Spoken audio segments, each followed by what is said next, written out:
Now, Roma Wines present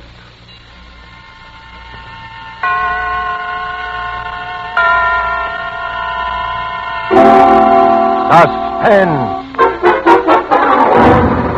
Tonight, The Diary of Sophronia Winters, starring Agnes Moorehead and Ray Collins.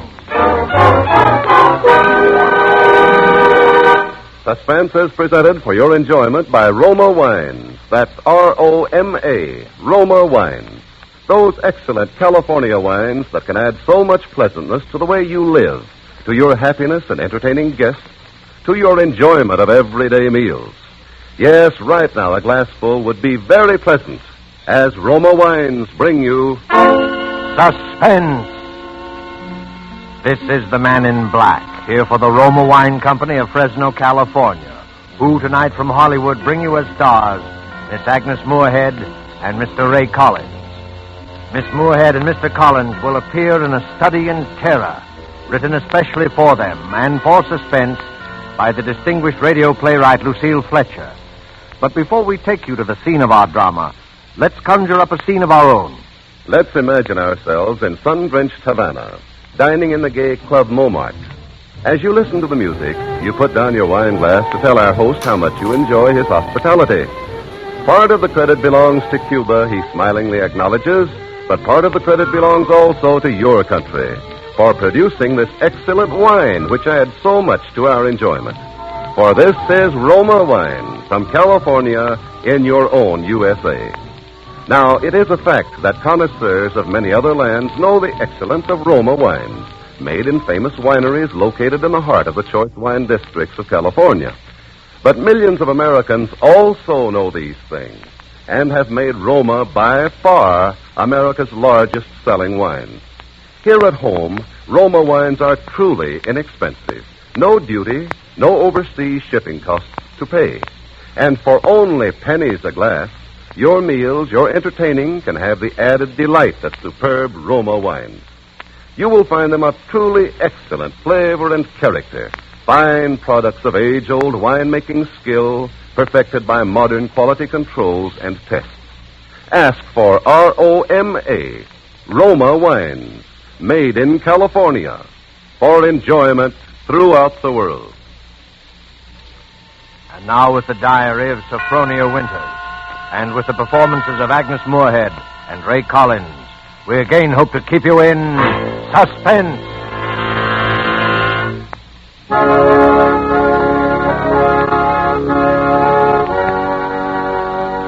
February 1st, St. Petersburg, Florida. I, Sophronia Winters, have hereby begun this diary because on this date I feel for the first time that I've begun to live. Diaries are no good unless one has thrilling experiences. For 40 years I've never had what could really be called a thrilling experience, but Papa's death has changed everything. Here I am in beautiful St. Petersburg with everything to start life anew, money in my purse, 2 suitcases full of new clothes, and a gorgeous new permanent wave. And Florida is really the land of romance. It doesn't matter whether you're 17 or 70. There are parties and dances and bingo games and flirtations for all. My landlady, in fact, tells me that people often become engaged and even married to perfect strangers overnight. I'm still shy, of course, but just the same, it's such fun and so thrilling to think one's fate may be just around the corner.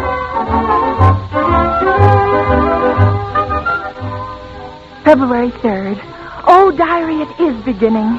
This morning when I came out of my lodging house to go down to the beach, I noticed a man, a thrilling-looking man, sitting across the street on a bench.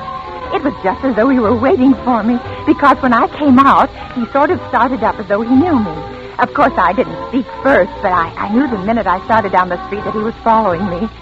Well, I got to the beach and sat down with my magazines, and suddenly there he was, strolling toward me with a broad smile. Well, sitting out here all by your lonesome?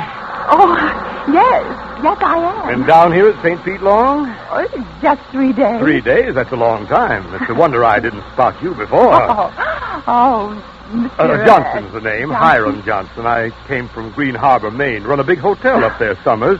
Well, that's my whole history in a nutshell. Oh, my name's Sophronia Winters. Sophronia? Yes.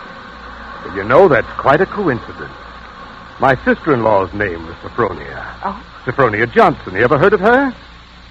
She looks quite a bit like you, too. Sophronia Johnson? Mm-hmm. No, I'm afraid I haven't. Who was she? Someone very famous? I'm so ignorant about these Well, things. that's all right. Say, look at that sun, will you? I'd say it was pretty nearly time for lunch.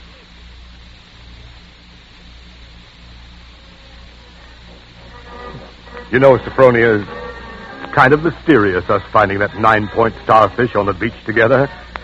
My sister-in-law, Sophronia, used to collect 9-point starfishes. To think your name's Sophronia. You find a 9-point starfish with me. Well, it kind of draws us together, huh? Diary, darling, he is wonderful. Strong, kind, warm-hearted, so generous. I feel as though I knew him completely, as though I'd known him all my life. What's the good of waiting, Sophronia? I've got to be back at the hotel in a week. We may never see each other again. Oh, Hiram, don't say that. I couldn't bear it. Then let's do it right away, tomorrow. There's a parson out on Coral Avenue who'll do the job for us. We could take a nice moonlight drive out to the alligator farm. Afterward, have a nice shore dinner. Then climb on board the Orange Blossom tomorrow night from Maine. Maine? Oh, it's all so wild, so mad, so thrilling. But what would your family think? Wouldn't they be shocked? Oh, my family's all dead. I'm my own boss. I'd have to help you run that big hotel. I wonder whether I could do it, meeting all those people. Oh, don't worry about that. Just think of Maine. The big dark pine woods, the sand, the bay. The two of us alone together. The two of us alone together.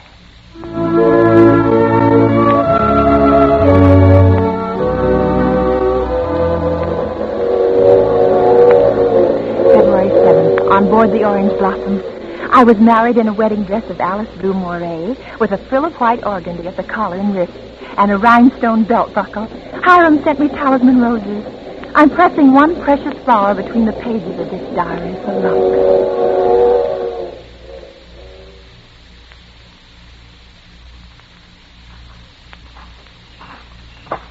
We'll see it beyond this bend in a couple of minutes. Bags heavy? No, not particularly, dearest. Oh, I can't get over that taxi man at the station. Imagine his insolence, saying he didn't want to drive us. There's the place. Oh, wait a minute. I don't want to look until I put down these bags. Now, where? There. Through those big pines. Oh.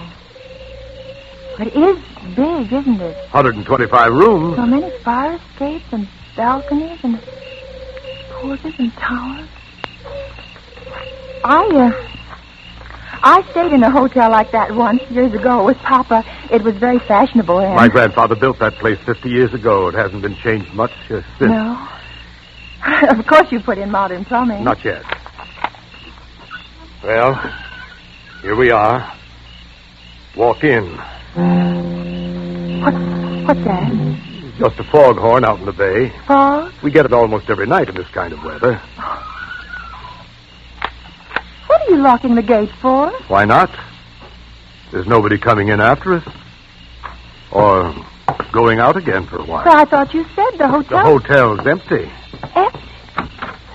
Hiram? What is it now? Hiram, darling, I know it sounds silly, but let's not go in there tonight. Let's wait until morning. Why? Oh, just because it's so dark and empty. There's not a light in the whole place, and no one's expecting us. What will we eat, and where will we sleep? Let's stay in the village just for tonight. I've got things to eat and a place to sleep. Come on. Oh, my arm, Hiram! Hiram! You remember my telling you down in Florida about my sister-in-law, Sophronia? Well, that's her, over there on the wall. Take a look at her. Hiram, darling, just now you hurt me. Do you realize that? You twisted my arm. I said take a look at her. Tell me what you see. Well, the glass is very dusty. She must have died many years ago. Yet her face is sweet. It's very sweet. Her eyes, something very sad and wistful about her eyes. She was a murderess. She was hanged in Portland 25 years ago for the murder of my brother Ephraim. Here in the lobby of this hotel. She murdered him in cold blood with an axe. That fire axe hanging over there on the wall. It was a summer day. There were guests sitting on the front porch in the rockers. It was just after lunch. My brother Ephraim was sitting at the desk counting his loose change. My mother was crocheting an antimacassar in that old wicker rocking chair. Sophronia came downstairs, humming a hymn. Oh, don't, Hiram. Please, don't tell me anymore. Why not? Well, it makes me nervous to hear it like this in this big, shadowy lobby. And your eyes, Hiram. Hiram, you're acting so strange. What's the matter with you, Hiram? I know it was a terrible tragedy, but it happened 25 years ago. Don't touch me, Sophronia. Don't touch you. Do you remember what I said to you in Florida? What did you say? You said a million sweet and wonderful things to me, Hiram. I said you resembled my dead sister-in-law. Look at her again. Look at her closely. Sophronia. Why? Oh, no, I can't. It's too horrible. I can't look at her face with any pleasure now, knowing she was a murderess. You're afraid to look, is that it? No, not afraid. You... Hiram!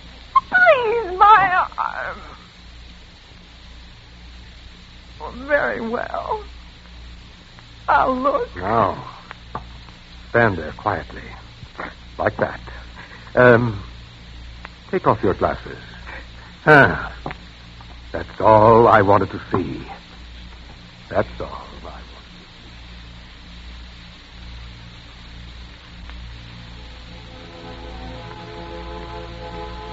February 12th, Green Harbor Hotel, Maine. I cannot understand it.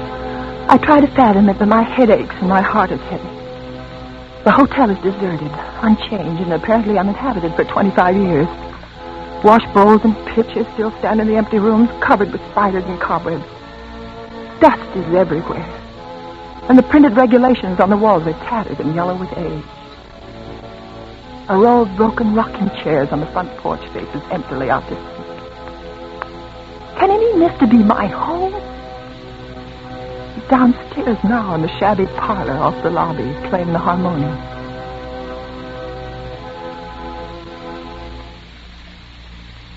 Sophronia? Yes?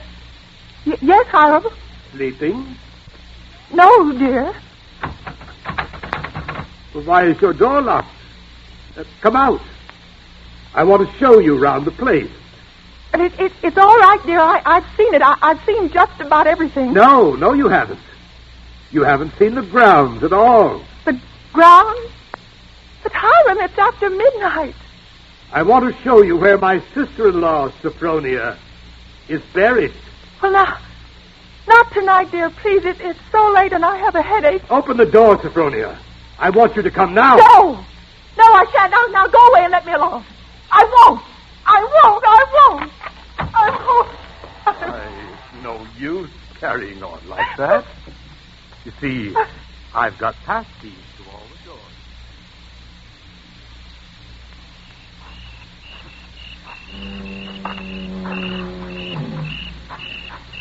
And beyond, where those 4 birches are standing, is where my sister-in-law, Sophronia, was laid away 25 years ago.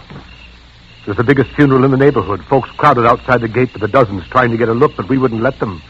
Buried her ourselves, without a service, out here by herself on the grounds. Ephraim is buried in town, but not Sophronia. I had a feeling that I'd have to keep an eye on her even then.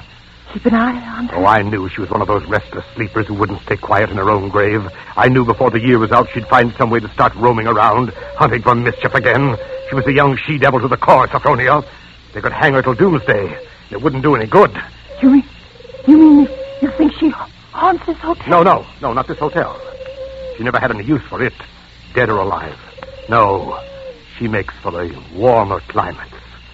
She was always a cold-blooded little fish, freezing and shivering all the time. It's places like California and Texas. And Florida she makes for. Florida? Yeah, that's one of her favorite haunts, particularly around St. Pete. She likes the flowers and the sun and the romance. Hiram, I feel cold. Do you mind if I go inside now? Just a minute. I haven't explained everything. You think I'm crazy, I guess. Crazy. But I'm a lot smarter than some people give me credit for.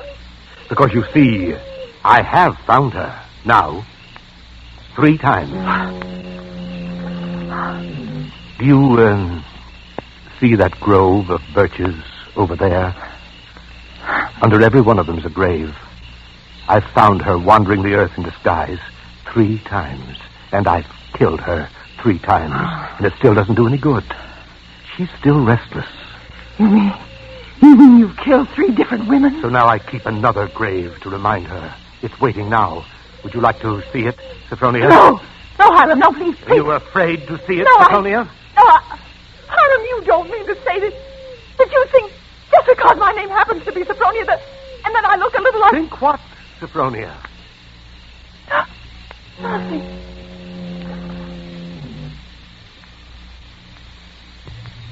February 14th. My mind is made up. I've made a terrible mistake. I must get away from this place.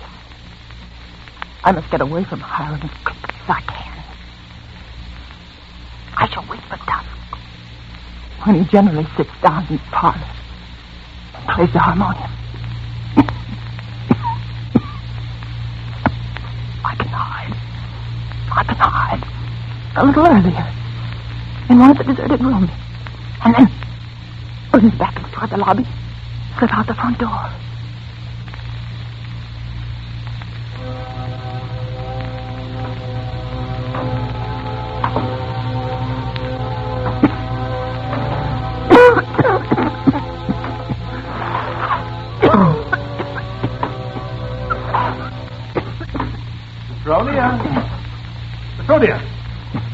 Sophronia! Oh, there you are. Why, what's the matter? Anything wrong? No, Hiram. You didn't want anything outside, did you? Because if you do, you'll have to ask me to get it for you. You see, I always keep this front door locked. Yes, And yes, Hiram. the back door, too. All the doors leading out into the porches and the fire escapes, and a good many of the windows makes one feel safe from thieves and peeping Toms. Oh, you've got a cold. Well, that's too bad. Yes. I must have caught it last night outdoors. A damp. You ought to be in bed, a good one. The only good bed in the house is in my sister-in-law Sophronia's old room. Oh, no, Hiram. I'm all right. It's just a little head cold. Oh, little head colds often develop into pneumonia. Too bad I didn't think of that before. You might have slept in it from the very beginning. Here, up these stairs. Why, what's the matter? Are you so weak? No, I'm all right. This room's the cleanest in the hotel, too. I've always had a sort of suspicion about that. There, you see? I've kept everything as it was. What's the matter? Nothing. It's just... Seems kind of familiar? No, it's just that seeing it so clean. Seeing it as though someone were living there, as though they'd only just stepped out for a moment. Just as she left us that afternoon when she walked down to murder my brother. You see her needlework on the table with a needle sticking in it? Her hymn book still open? She was very fond of singing hymns, Sophronia was. Had a nice voice, too. I used to accompany her. Oh. I'll turn down the bed for you. Then you can get undressed while I go and make you some hot tea. No, I don't want any. Here's the closet. You can put on one of Sophronia's dresses.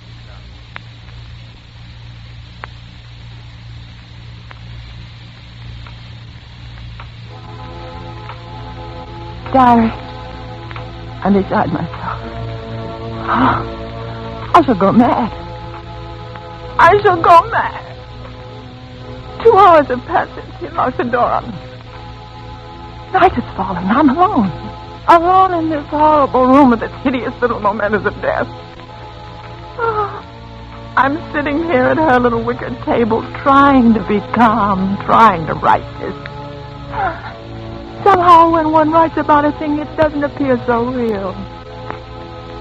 My hand is just brushed against her needlework, her hymn book. I can't bear having them near me. I must get them out of my sight anywhere in that closet or bureau drawer. Ready for your tea? No.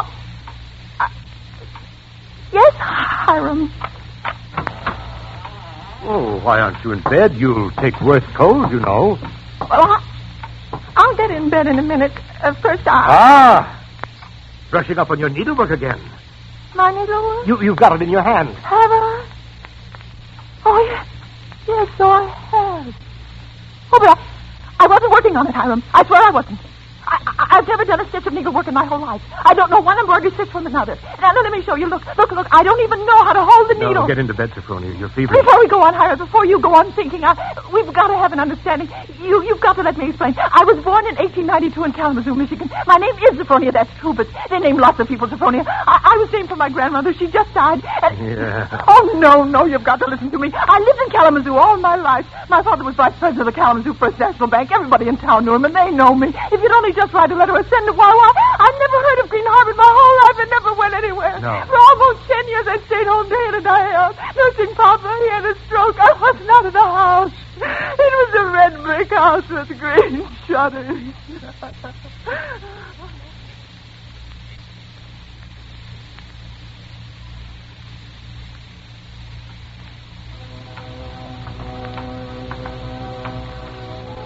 February 15th. Now I live only from moment to moment, listening to each creak upon the stairs. Oh, my cold is growing worse. I've been in bed all day. It's night now. The foghorn has begun to blow again.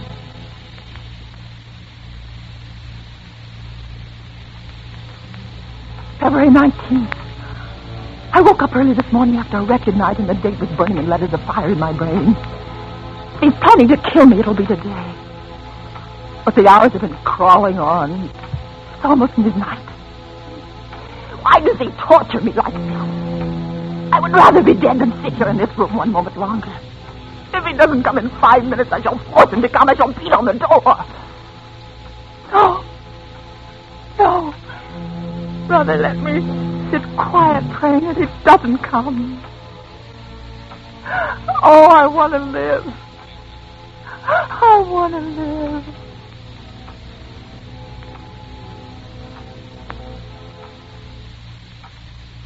Sophronia! It's come. Sophronia! Come downstairs. I want you to sing me a hymn. Sing. He never asked me to sing for him before.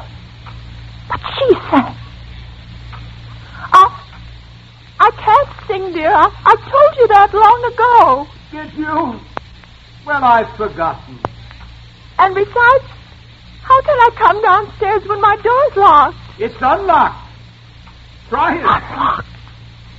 Oh, no. How could it? Oh, it is, and I never knew it. I never knew it. Coming? Oh, you unlocked it sometime while I was just sitting. Why didn't I try it a few more times? Sophronia! Yes, Hiram. I'm coming.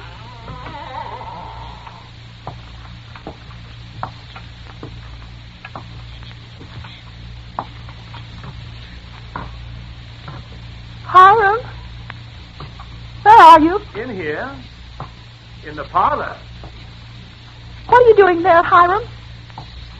Waiting to hear you sing. You're at the harmonium? Yes. All right. I'll sing. I haven't sung in years, but I might as well. I'll sing for you out here in the hall. My voice will carry better. It always did carry better in the hall, didn't it, Sophronia? So you remember that, too. Of course, you know both the front and back doors are locked. Yes, Hiram, dear. Shall I sing, too, Sophronia? Would you like me to sing along with you? If it pleases you, Hiram. Work, for the night is coming. Work in the morning sun. Work, for the night is coming. When man's work is done. Work while the daylight darkens. Work in the summer sun. Work, for the night is coming.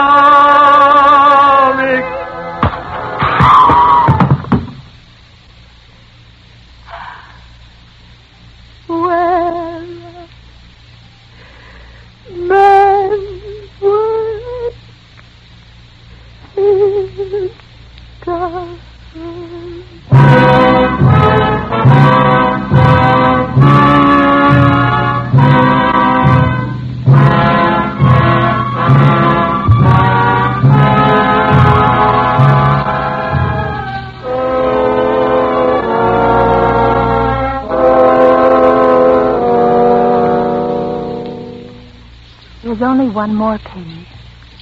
Shall I read it to you? Yes, go ahead. March 22nd. I've been sick, I think, for a very long time. The pages of my diary are blank, but I shall take you out again, poor diary, today and start you over again. No, I shall never look back at the other pages. I shall only write on and on about this nice, quiet place, so that no one reading this diary will ever know that I did it.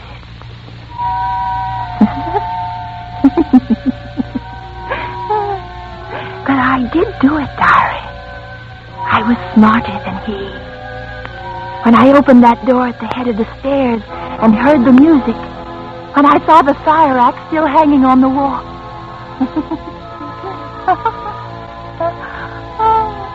I was so cautious, so terribly cautious. I tiptoed like a little mouse, even as I sang the hymn into that room where he was playing. If the reflection of that axe had so much as glimmered across the wood, if he had turned. But I was clever, so much cleverer than he. I kept on singing. And now I'm free. Free as a bird. I'm free and he shall never catch me now. Not this time or ever again. Because he's dead. Isn't he, Nurse? Nurse, isn't my dear brother-in-law, Hiram, really dead? Yes, miss, he's dead. And now I'll thank you to hand me over that diary. The doctor doesn't approve of the patient's writing anything.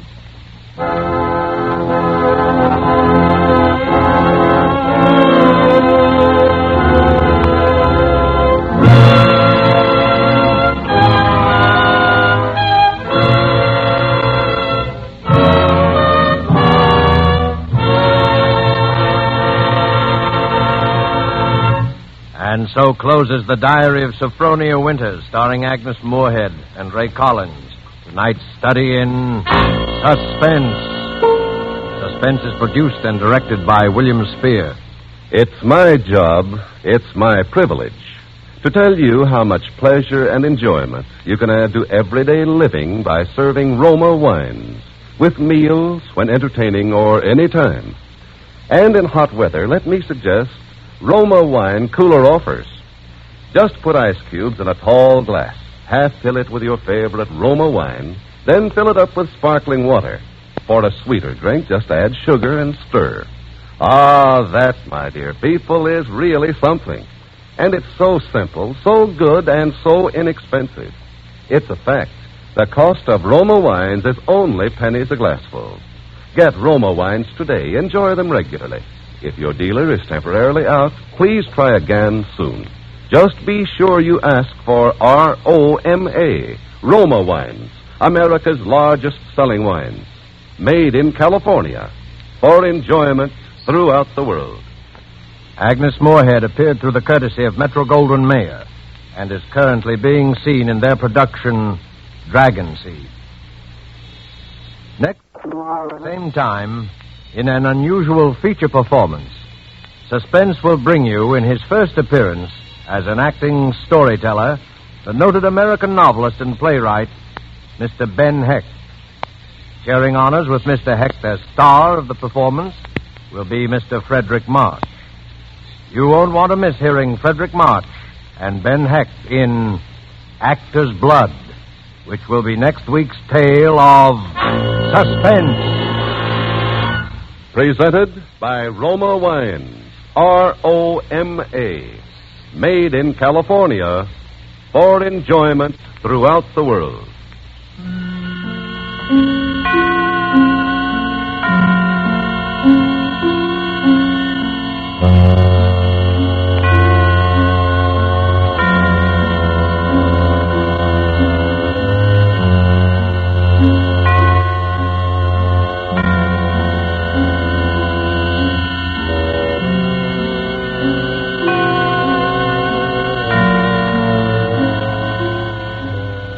This is CBS, the Columbia Broadcasting System.